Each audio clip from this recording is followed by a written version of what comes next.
ମୋର କତରୁ ପାଟିରୁ ଗରଳ ବୋହିଥିଲା ଆଉ ନାକ ବଡ ଫେଣ ବୋହୁଥିଲା ଭିନା ଆଣିଥିଲି ହସ୍ପିଟାଲ 10ଟାରୁ 10:30 11ଟା ଭିତରେ ଆମେ ନେଇ ଆସିଥିଲୁ। ତାପରେ 5ଟା ବେଳକୁ ଡକ୍ଟର କହିଲେ ଯେ ଛୁଆ ମରିଯାଇଛି ନେଇଯା। ଦିଦି ମାନେ ଡକେଇକି ସେ ରୁମ୍ ଭିତରକୁ ନେଇକି କହିଲେ ଏଠି ଦସ୍ତଖତ ମାର। ଦସ୍ତଖତ ମାରିକି କହିଲେ ଘରକୁ ନେଇଯା। ପ୍ରାଇଭେଟ ଗାଡ଼ି ଡାକିକି ଘରକୁ ନେଇଗଲେ। ଘର ସମସ୍ତେ ମାନେ କହିଲେ ଯେ ଆମେ ଛୁଆଟା କିସ ହେଇଛି କିସ ନାହିଁ ଆମେ ଜାଣିବାର ନା କିସ ପାଇଁ ମରଲା କିସ ପାଇଁ ଏହା କଲା ସେଥିପାଇଁ ମୁଁ ପୋଷ୍ଟମର୍ଟମ ହଁ କୋକେଇ ପକେଇ ସବୁ ବନ୍ଧା ସରିଯାଇଥିଲା। କୋକେଇ ପକେଇ ସବୁ ଲୋକ ଡାକି କାଠ ଫାଟ ବି ଅଣା ସରିଯାଇଥିଲା। ଆଉ ଥରେ ସମସ୍ତେ ଭାଇ ମାନେ ଗାଁ ଲୋକ ମାନେ ସମସ୍ତେ କହିଲେ ଛୁଆଟା ଆମେ ଜାଣିବାର ନା କିସ ହେଇଛି କିସ ନାହିଁ ଆଉ କିସ ପାଇଁ ମରଲା ଯେ ଆଉ ସନ୍ଧ୍ୟା ବେଳେ କାଲି ଯାଇଥିଲା ପୁଣି ଫେରେ ସେ ପଦା ଆଡେ ତଥାପି ଟାଇମ ହବ 8:30 9ଟା ଖଣ୍ଡେ ଟାଇମ ଯାଇଥିଲା ସେଠି ଯାଇକି ଡାକ୍ତର କହିଲେ ଛୁଆ ଚାଲିଗଲା ମରିଗଲା ବୋଲି। ଆଉ ତାକୁ ସେ ଦିଦି ମାନେ ଡାକିଲେ ରୁମକୁ ଡାକିକି ତାପରେ କହିଲେ ଦସ୍ତଖତ ମାର ଘରକୁ ପଳା। କିଛି କହିଲେନି। ନା ସେମିତି ତ କିଛି ମୁଁ କହି ନାହିଁ କିନ୍ତୁ ପାଟି ବାଟେ ଗରଳ ବୋହିଥିଲା ଆଉ ନାକ ବାଟେ ଫେଣ ବାହାରୁଥିଲା। ଆସିକି ମୁଁ କିଛି କହିନି ସେମାନେ କହିଲେ କିସ ହେଇଛି ନା ପେଟ କାଟୁଛୁ ଆଉ ପେଟ ତାତି ଯାଇଛି ଜୋର ଲାଗିଲା ମୁଁ ସେଇ କଥା କହିଲି ପେଟ ତାତି ଯାଇଛି ଆଉ ପେଟ କାଟୁଛୁ ଆଉ ପାଟି ବାଟେ ନାଳ ରଙ୍ଗ କରୁଛି।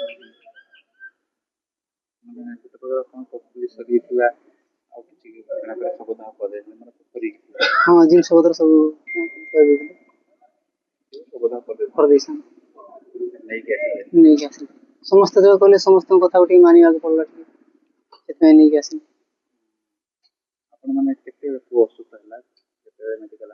ଆମେ ଆଣିଲେ 10:30ରୁ 11ଟା ଭିତରେ ଆଣିଲୁ ଆଜି। ପୁଣି କହିଲେ ଯେ ଦସ୍ତଖତ ମାରିସା କହିଲା ପାଞ୍ଚ ମୂର୍ତ୍ତି ହେଇଗଲେ ପିଲା ଯେତେବେଳେ ଚାଲିଗଲେ କହିଲେ 5ଟା 4:30ରୁ 5ଟା ଭିତରେ। ସେୟା ଭାବୁଛୁ କାହିଁକିନା ପାଟି ବାଟେ ଗରଳ ବହୁଛୁ ଆଉ ନାକ ବାଟେ ଫେଣ ବାହାରୁଛି। ମଶାଣି ମୁହଁରୁ ବର୍ତ୍ତମାନ ହସ୍ପିଟାଲକୁ ଆମେ ଫେରିକି ଆଣିଲୁ ଥାନାରେ ଗୋଟେ ଏଫଆଇଆର କଲୁ। ଆଉ ଡାକ୍ତର ବର୍ତ୍ତମାନ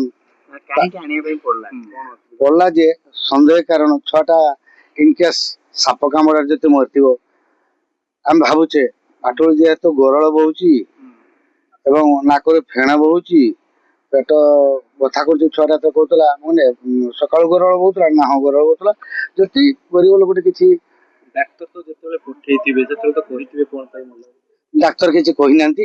ଏ ଗରିବ ଲୋକ କିଛି ଜାଣନ୍ତିନି ଏମାନେ ହଉଛୁ ଖଟିକିଆ ଲୋକ।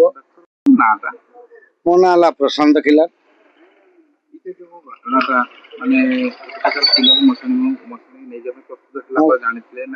ମୁଁ କିଛି ଜାଣିନଥିଲି ଆଜ୍ଞା ସନ୍ଧ୍ୟାବେଳେ 8 ଘଟିକା ସମୟରେ ଗଲା ବେଳକୁ ଆଙ୍କର କୋକେଇ ବନ୍ଧା ହଉଥିଲା ଏଠି କାହିଁ ଲୋକ ଏତେ ନା ଛୁଆଟା ଆମର ଡେଥ୍ କରିଗଲା ପୁଣି କିସ ହେଇଥିଲା ନା ରାତିର ପଦାକୁ ଯାଇଥିଲା ଆସିକି ତା ମାମୁଁ ଘର ପାଖରେ ଶୋଇଥିଲା ସକାଳ ବେଳକୁ 6ଟା 6:30 ବେଳକୁ ବାଲେଶ୍ୱର କାମ କରେ ମୁଁ ଆସିକି ପହଞ୍ଚିଲା ଦେଖିଲା ବେଳକୁ ଛୁଆଟା ଏମିତି ପାଟିର କଣ ଫେଣ ନା ଗରଳ ନାଳ ବହୁଛି ଆଉ ଇଏ ଜ୍ୱର ଦେହ ତାତି ଯାଇଛି।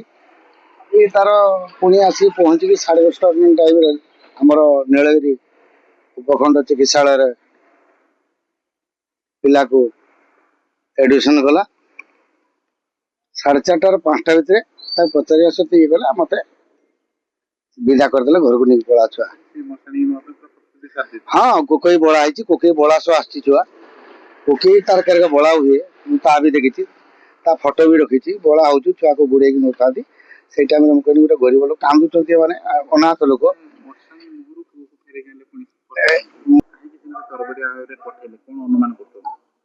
ଆମେ ତ ଡାକ୍ତରଙ୍କୁ ଯେତେବେଳେ ଆସିକି ରାତି 9 ଘଟିକା ସମୟରେ ପଚାରିଲୁ ସାର୍ କାହିଁକି ପିଲାକୁ ଡିସଚାର୍ଜ କରିଦେଲେ ଏବଂ ମ୍ୟାଡାମ କହିଲେ ଏଠି ସାଇନ୍ ମାରିଦେ ଘରକୁ ନେଇକି ତ ଛୁଆକୁ ପଳା।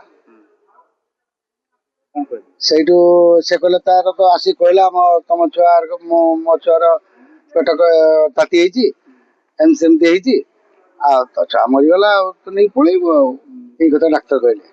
ତେଣୁ ଆମେ କହିଲେ ଛୁଆଟାକୁ ତାର ପୋଷ୍ଟମର୍ଟମ ହଉ ଏଇଟା ସାର୍ କେରକ ହବ ନା ଗୋଟେ ତମେ ଯାଇକି ଗୋଟେ ଏଫଆଇଆର ଦିଅ ଥାନାର ଯାଇକି ଗୋଟେ ଓକିଲ ଧରିଲୁ ଲେଖେଇଦେଲା ପରେ ଆମେ ଥାନାର ସେଇ ଏଫଆଇଆର କପିଟା ଦେଲୁ देला परे पुणी डाक्तर को आसी पचारलु कहलु ठीक अछि तुम सब आसीगले से वर्तमान सब घर जेटा से घर ताको रखा जीवो काली न बापा टिके सचेतन नुहंती बोली नै हाँ गाड़ी किणिबाकू भाबुछंती ताले आसंतु कार बाजार जोटी आपनकू मिलिबो लो प्राइस कार ठु आरंभ करी लग्जरियस कार्स 10,000 किलोमीटर पर्यंत वारंटी और अफोर्डेबल प्राइस रे औ हां एबे आपनकर फेवरेट कार बाजार रो सेकंड आउटलेट खोली जायछि ऑपोजिट ऑफ एसोटेक वर्ल्ड पहाड़ भुवनेश्वर ताले एबे लो प्राइस रे लग्जरियस कार किणंतु केवल कार बाजार रु।